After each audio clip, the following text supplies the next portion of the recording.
Merci pour la confiance renouvelée à la rédaction du Congo 24. Messieurs et dames, bienvenue dans cette édition du journal. Donc voici les sommaires.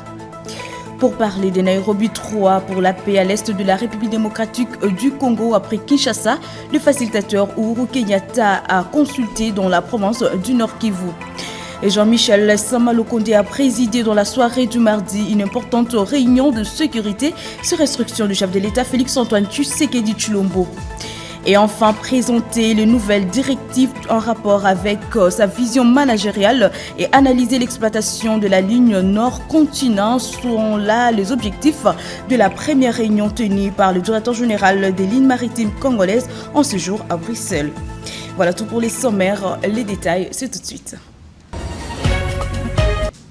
Merci une fois de plus pour votre confiance à la rédaction du Congo 24. Je l'ai annoncé en sommaire sur instruction du chef de l'État Félix-Antoine Tshisekedi Tshilombo, le chef du gouvernement central Jean-Michel Sama-Lukonde a présidé dans la soirée du mardi 15 novembre 2022 une importante réunion de sécurité à laquelle a pris part quelques membres du gouvernement central, le chef d'état-major des forces armées de la République démocratique du Congo, les officiers militaires et policiers ainsi que ceux du service de renseignement.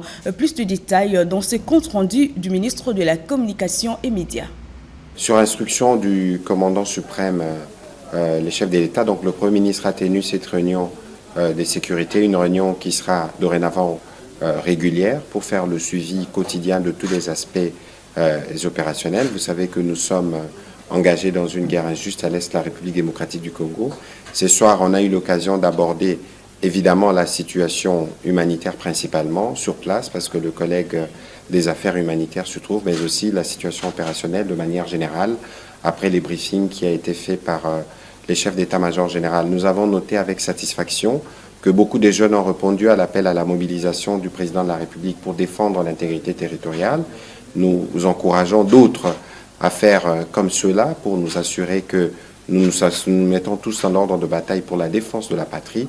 Mais vous savez que faire des opérations, cela suppose aussi des questions liées notamment à la prise en charge et tout le reste. C'est ce qui justifie la participation à cette réunion des ministres de budget et finances parce que nous voulons nous assurer que tout est mis à la disposition de ceux qui doivent défendre la patrie et pour que nous puissions sortir victorieux de cette guerre injuste qui nous a été imposée. Constater de visu la souffrance de la population congolaise déplacée et le désastre humanitaire causé par le conflit imposé à la République démocratique du Congo par le dirigeant rwandais et ougandais. Et c'est l'objectif de la visite du facilitateur Uhuru Kenyatta à Goma, Clément Kingombe.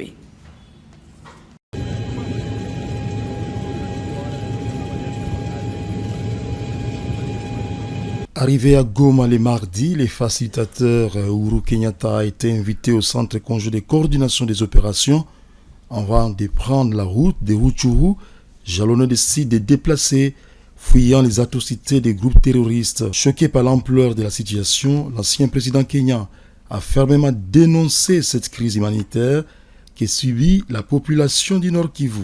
De nombreuses familles arrivent par groupe chaque jour de Rutshuru, précisément du groupement de Kibumba et Muumba, et squattent tous les lieux de prière, écoles et autres espaces publics du territoire de Nyiragongo. Ils sont au nombre de 38 440 personnes, y compris les enfants.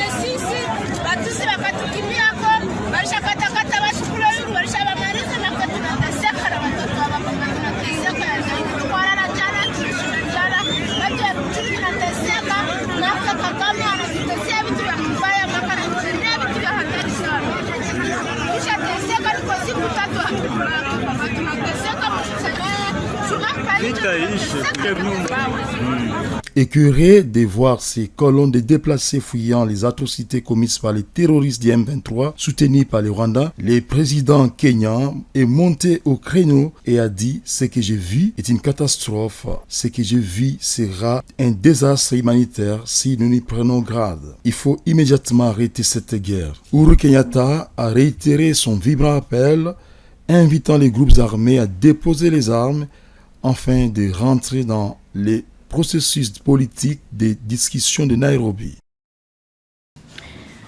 Faux, le rebelle du M23 ne sont pas dans la ville de Béni comme propagent les ennemis du pays à travers les réseaux sociaux. C'est ce qu'a dit le général Constant Dima, gouverneur militaire de la province du Nord Kivu.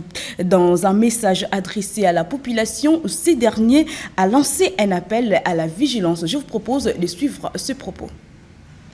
Chers compatriotes, au regard des rumeurs faisant état de la présence ennemie dans la ville de Goma, lesquelles rumeurs sont véhiculées par l'ennemi afin de créer une panique générale au sein de la population. Je vous demande de rester calme et de vaguer librement à vos occupations. Je tiens à vous rassurer que les forces loyalistes se comportent très bien sur le terrain des opérations et contiennent l'ennemi dans les hauteurs de Kibumba. Toutefois, je vous demande de rester vigilants et de résister à l'ennemi. Je vous remercie. Et puis face à l'insécurité grandissante dans la partie est de la République démocratique du Congo, le voix s'élève de plus en plus pour évoquer le problème de dialogue entre Congolais afin de barrer la route aux ennemis du pays. Mais que pense la population quinoise face à ces problématiques? Élément des réponses dans ces reportages de Joël Boumbalé et Merci Kalumbo. Partout ceux qui les Kamezali, Badbavandaka, il n'a pouvoir dans l'opposition, il va discuter. Mais il y a l'opposition. Malgré le rôle de la démocratie, le côté sikana nous peine et qu'invité, et là moi pas si bien pour pouvoir comprendre. Mais si on va évoluer dans le sens où on a, bon, l'air va gouverner, va point de vie pas bonnet, pas besoin de s'engager solution au monde. Mais si on a la forme de qu'il y a vraiment solution au monde. Tous ça, nous sommes déjà assez grands. Il faut basanga na bazala bomoko soki baza bomoko te mboko moye bonga ezate basala le kamlande esengeli makabo ko bina wala lokola bazoko la biso pongi le kamoko malunga bazoko sala ezate poni bazoko monisa biso passe bon biso la biso tinyoko ma tutalaki na ndega ya babel banyokola ki biso bongo na bango pe bato mwindo banyokola ka biso lisusu pani bazoko monisa biso passe bon ezali kamba parti politique te oboyebo non ezali kamba mboka eza mabete idée moko bien sûr asangisi moto. Restons dans cette partie du pays. Le ministre de la Santé publique, Hygiène et Prévention, Dr Jean-Jacques Mbungani, a réagi au sujet de la prise en otage d'un médecin dans la zone de santé de Kabacha, dans le territoire de Béni, par le rebelle ADF. Suivez. Chers compatriotes, nous venons d'apprendre avec consternation les attaques terroristes perpétrées dans la zone de santé de Kabacha, dans le territoire de Béni. À l'issue de ces attaques, 3 personnes ont perdu la vie, une vingtaine de personnes disparues et un médecin kidnappé. C'est en ce moment que, en ma qualité de ministre de la Santé publique, Hygiène et Prévention, je viens encourager la famille du docteur Ndiava Kejano, qui a été kidnappé par des terroristes. Je saisis l'occasion pour dénoncer avec la plus grande vigueur cet acte de kidnapping qui vient mettre en difficulté le centre de santé de Kabacha parce que le personnel de santé apeuré, le centre de santé détruit, les médicaments pillés et un total désarroi qui envahit la population. En ma qualité de ministre de la Santé, publique, hygiène et prévention, je viens encourager le personnel médical à tenir bon malgré les moments difficiles. Le gouvernement de la République est aux côtés du personnel de la santé et nous déployons tous les efforts nécessaires pour sécuriser tous ceux qui travaillent dans les milieux en difficulté. Nous sommes confiants quant à la détermination des autorités locales de tout mettre en œuvre pour retrouver ce médecin, car il s'agit d'un personnel soignant de haute facture qui donne toute son énergie et toute sa vie pour sauver la vie des autres. Nous ne pouvons comprendre pareil acte provenant des gens qui n'ont aucun respect de la vie et du sens même de la noble profession qui est celle de soigner et de sauver des vies. En ma qualité de ministre de la Santé publique, Hygiène et Prévention, je vais rassurer tout le personnel soignant quant à la détermination du gouvernement d'être à son côté, parce que notre devoir est de sauver de vies et rien ne nous arrêtera. Convaincus de cet idéal, nous allons aller jusqu'au bout de notre sacerdoce. Que vive la République démocratique du Congo, que vive le ministère de la Santé publique, Hygiène et Prévention. Je vous remercie. Revenons à Kinshasa, précisément à la Chambre basse du Parlement, où les élus du peuple ont déclaré recevable la loi sur l'impôt et celle portant réforme du procédure fiscale. C'était à la plénière du mardi 15 novembre 2022. Dodo Kalonji était sur le lieu. C'était une plénière essentiellement consacrée au débat sur projet de loi de l'impôt sur les sociétés et revenus du personne physique, ainsi que la loi portant modification et complétant la loi numéro 004/2003 du 13 mars 2003 portant réforme du procédure fiscale présidée par le ministre des Finances Nicolas Kazadi.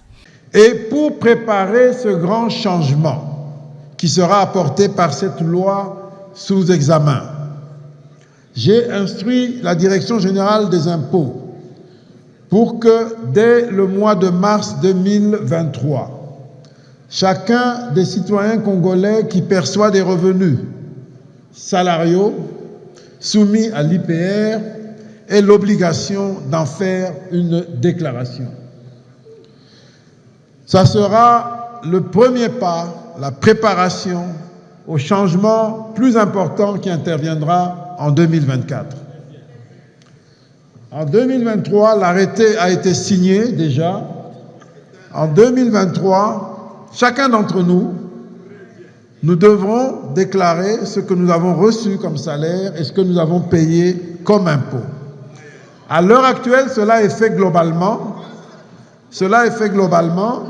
L'année prochaine, cela sera fait individuellement. Je sollicite votre collaboration, votre coopération, pour que nous montrions au monde que nous sommes des citoyens responsables et que nous sommes conscients des exigences de changement pour davantage affirmer notre souveraineté et notre responsabilité. Après débat et délibération, les deux projets de loi ont été déclarés recevables et envoyés à la commission ECOFIN qui a 7 jours pour toiletter le texte de loi. L'Assemblée plénière déclare recevables respectivement les deux projets de loi sous examen.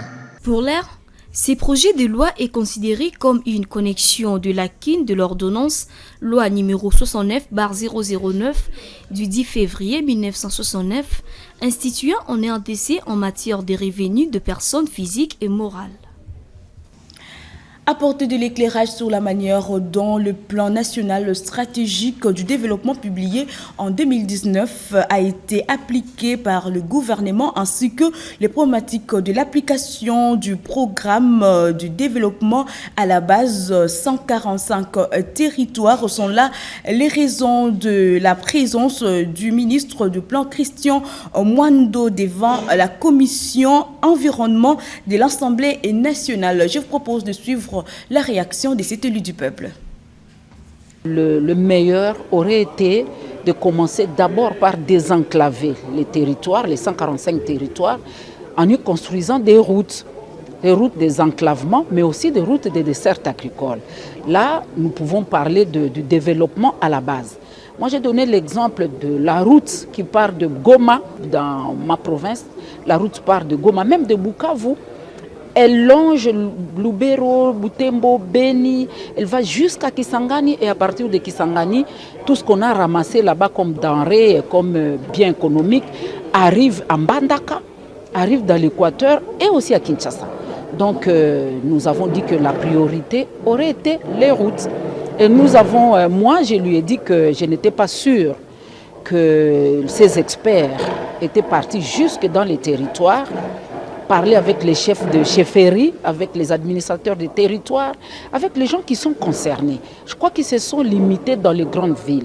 J'ai dit que dans mon territoire, à Lubero, il pleut tout le temps. Nous avons énormément de rivières.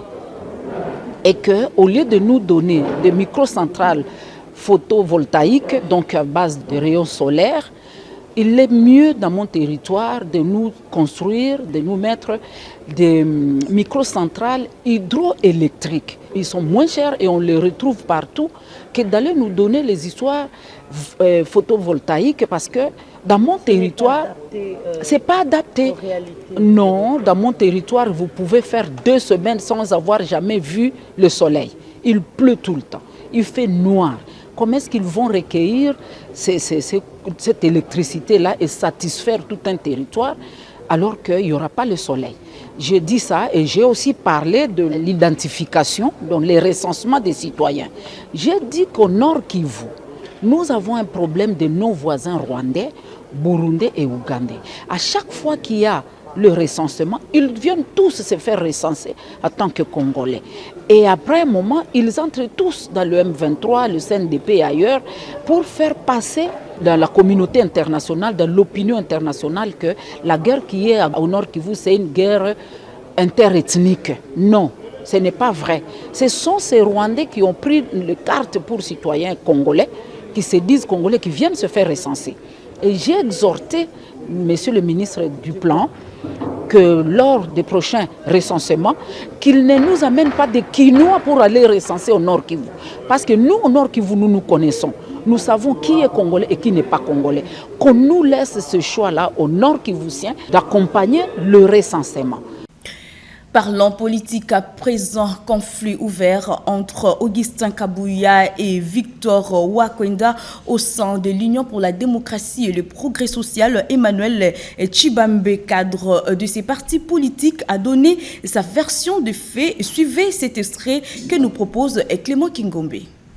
Vous parlez de M. Wakwenda. Je voudrais ici vous donner les informations peut-être que vous n'avez pas. Allez-y. Depuis le 15 mars de l'année en cours, Monsieur Victor Wakwenda n'est plus membre, n'est plus président de cette structure, donc ça veut dire de la Convention démocratique du parti. Il a été déchu de ses fonctions, il a été démis de ses fonctions par ses pairs. Ça veut dire le bureau ou le plénière ou la plénière de la Convention démocratique du parti avait démis M. Victor Wakwenda comme étant président de cette structure. Donc, il ne fait plus partie du consortium qui dirige cette structure. Donc, quelqu'un qui n'a pas qualité ni titre. Restons en politique pour vous signaler qu'en prélude de la manif du 3 décembre 2022 par Autre Vision du Congo AVC pour soutenir les forces armées de la République démocratique du Congo, il s'est tenu une rencontre préparatoire au siège de ces partis politiques. Un reportage d'Elijo Manja et Merci Kalombo. En prévision d'un meeting que prévoit le parti politique Autre Vision du Congo de Didier Boudimou, une réunion préparative s'est tenue ce lundi 14 novembre 2022 en son siège situé sur l'avenue de l'enseignement dans la commune de Kassavubu. Objectif, monter des stratégies nécessaires pour la réussite de cette grande activité qui aura lieu le 3 décembre prochain. Au terme de cette réunion, Maître Robert Kayenga, secrétaire général adjoint chargé des questions juridiques et administratives, s'est exprimé en ces termes. Vous savez que notre pays est agressé en ce jour et que nos vaillants soldats sont au front en train de sacrifier leur vie pour l'intérêt supérieur de la nation. Et donc, les chefs de l'État ayant demandé à la population congolaise à la mobilisation et à soutenir les FARDC, notre parti n'est pas resté indifférent. Et nous avons voulu aussi répondre à cet appel. Voilà pourquoi la date du 3 décembre a été retenue pour que nous puissions non seulement lancer un message fort à la République, surtout montrer à nos FARDC que la population congolaise est derrière elle et que nous se soutenons dans ce qu'ils sont en train de mener comme combat. S'alignant derrière le message lancé par le chef de l'État Félix-Antoine Tshisekedi sur la mobilisation citoyenne, le parti Autre Vision du Congo compte cependant au cours de son activité du 3 novembre prochain mobiliser les jeunes à s'adhérer massivement à l'armée pour défendre la patrie. On va faire appel à des jeunes Congolais qui peuvent aussi intégrer l'armée. C'est l'une aussi l'un des appels du chef de l'État. Le chef de l'État fait appel aux jeunes d'intégrer l'armée. On va leur demander, et aussi on ne va pas se limiter seulement à cet appel à la mobilisation, mais aussi vous savez que l'année prochaine c'est une année électorale. il est temps aussi que l'AVC démontre à la face du monde sa capacité de mobilisation et que le peuple congolais devait désormais compter avec l'AVC dans la bataille qui va avoir lieu dans les prochains jours. À la tête d'une grande délégation, le directeur général des lignes maritimes congolaises, Jean-Claude Mukendi, a présidé le mardi 15 novembre 2022 la première réunion avec l'objectif de donner de nouvelles directives à rapport de la nouvelle vision managériale, nous dit Bilivdia. Par cette entrevue, le numéro 1 du géant de mer a rappelé aux partenaires présents la nouvelle politique managériale de l'actuelle équipe dirigeante de LMC qui sera inscrite en lettres d'or dans le prochain plan des relances 2023-2025. Ces plans stratégiques tiennent à renforcer la grange de LMC dans le transport maritime, notamment en ce qui concerne la consolidation de l'exploitation de la ligne maritime Anvers-Matadi-Boma. Rappelons que la délégation de LMC se trouva au Royaume de Belgique, y est pour une mission officielle non seulement évaluer le partenariat entre la société Ligne Maritime Congolaise SA et son agent maritime Marivest NV, mais aussi examiner la rentabilité de la ligne Nord-Continent. Bébé Climatiseur, bourgmestre de la commune de Kasavubu, a effectué une visite sur le terrain le mardi 15 novembre 2022 afin de voir comment s'y font les travaux d'assainissement de sa municipalité. Et Dodo Kalonji était présent pour les comptes de votre rédaction.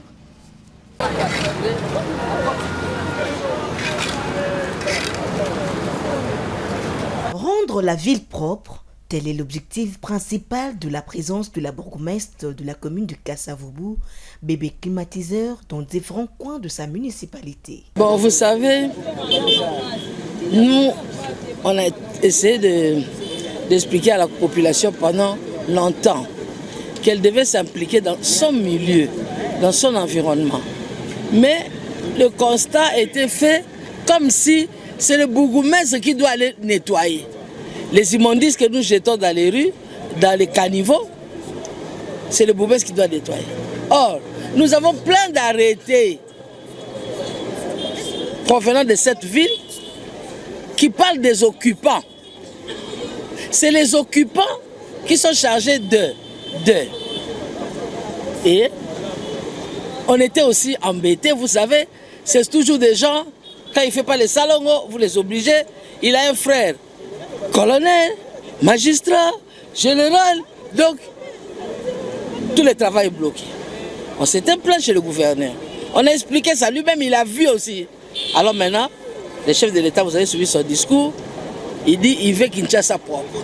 Il voudrait que Kinshasa soit aussi comme toutes les capitales du monde.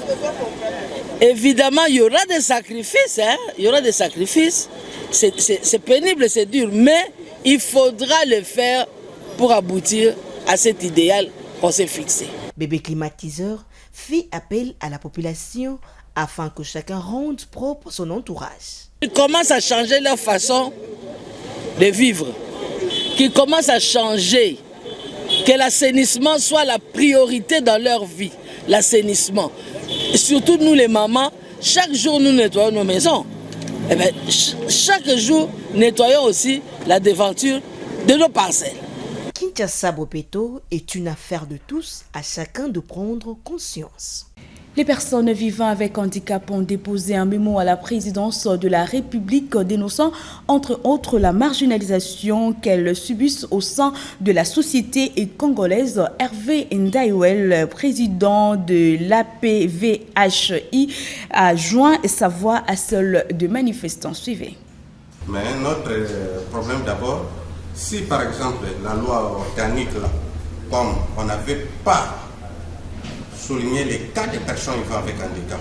C'est ça que vous voyez par exemple, les inconvénients, c'est quoi? Dans des concours de la magistrature ici, il n'y avait aucun quota. Parce que la loi organique n'avait pas réservé dans quelques quotas un article qui parle pour l'intérêt des personnes vivant avec handicap. Ce n'est pas seulement la CENI, mais on peut laisser les histoires de la CENI. Prochainement, quand il y aura par exemple d'autres concours, on ne va pas réserver quelques... Nous, des personnes vivant avec handicap, nous sommes unis. dans quel sens? Quand je parle ici, je parle pour l'intérêt des personnes vivant avec handicap. Et bouclons cette édition du journal par cette information. La police nationale congolaise a mis la main sur des voleurs de motos. Ces gestes a suscité de scènes de liesse au sein de la population quinoise. Je vous propose ces reportages de Joël Bombalé et bienvenue Mayala. Ce fut un véritable coup de filet réalisé dans les communes de Njili et Ngalema. Les forces de sécurité ont arrêté des voleurs de motos. Ces derniers inquiétaient plus d'une fois les habitants de ces coins. Les commandants de la police ayant mené cette opération restituent les faits. La situation est boye na banzi bateau. Baza bateau baza coopérer na niveau ya Mimosa. Ce sont des voleurs de motos. Baza koyiba baza ko beta bato masasi. Donc baza na makambo ebele. Donc topesa yango responsabilité za na opesi tango aussi les samosana ye. Ndeto koyeba ki les droits ndeto ko sukuma bango pa sala musala wa. La population réagissant à chaud charge ces malfrats. Baza basala bateka na ministère transporté bateka rappel roté ba meloro moroté baza ba miyibi bato bazoyiba ba moto nikolonyo sotu ya bato bazoyiba ba moto ya bato bazo s'opérer na bana mwasi na bango oyo c'est ba yibi bake bateki donc bakanga makilobi na ba plaque na bango ezali donc baza miyibi makaso bazo pesa biso passe lokola toza na commandant Siat na biso wanduki Maurice musale zo salima makasi donc bakiete bana musala makasi tozo sala na secteur na biso oyo onyo sotuto ko zoyer to tsai maboko venanga iza pasi pona Congo na biso surtout biso ba monta tozo nyuka comment la filtre o ndenge bazoya ko nyuka la biso na butu vraiment iza pasi. Chapeau bas aux agents de l'ordre qui de jour en jour travaillent bec et ongle pour faire asseoir l'autorité de l'État dans la capitale congolaise. Et comme vous l'avez compris, c'est par ici que nous mettons fin à cette édition du journal. Si vous avez trouvé en cours de diffusion, voici le rappel des titres. Pour parler des Nairobi 3 pour la paix à l'est de la République démocratique du Congo après Kinshasa, le facilitateur Uhuru Kenyatta a consulté dans la province du Nord Kivu. Jean-Michel Samalokonde a présidé dans la soirée du mardi une importante réunion de sécurité sur instruction du chef de l'État Félix-Antoine Tshisekedi Tshilombo. Et enfin, présenter les nouvelles directives en rapport avec sa vision managériale et analyser l'exploitation de la ligne Nord-Continent sont là les objectifs de la première réunion tenue par le directeur général des lignes maritimes congolaises en ce jour en Bruxelles. Merci à l'équipe technique qui a réalisé cette édition du journal. À vous, merci de rester fidèle à Congo 24 ainsi qu'à notre chaîne de télévision en ligne Congo24.net. Messieurs et dames, au revoir.